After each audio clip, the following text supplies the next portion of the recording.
تسمعش معايا حل السؤال دوت لو كل المصابيح منوره معاك.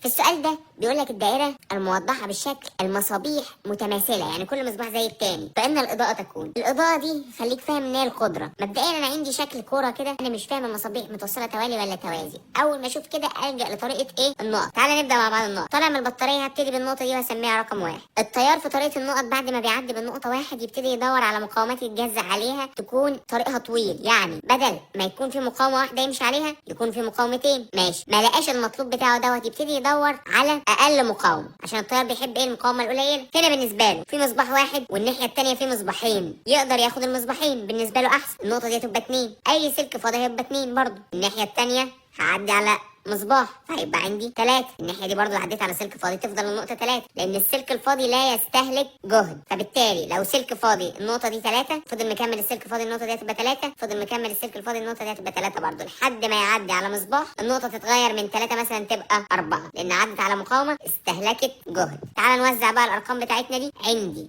الموجب عند 1 موجب البطاريه، السالب عند 3، النقطه اللي في النص 2. رص مقاوماتك او اللي هي مصابيحك هنا ما بين 1 و2 في ال وام، مصباح ال ومصباح ام، وما بين 2 و3 في كي وام، وما بين 1 و3 في مصباح 1 بي، وعندي البطارية ما بين 1 و3.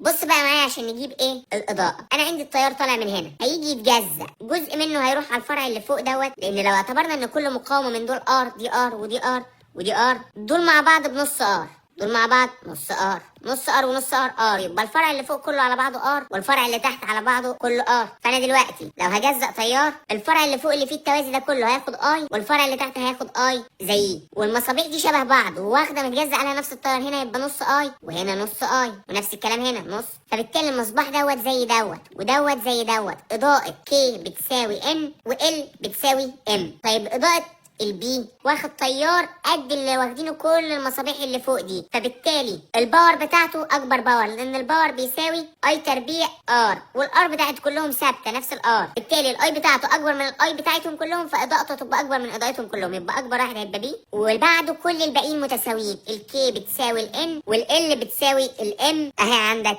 ده. لو فهمت معايا السؤال دوت ما تسمعش معايا حل السؤال اللي جاي، ويلا سلام.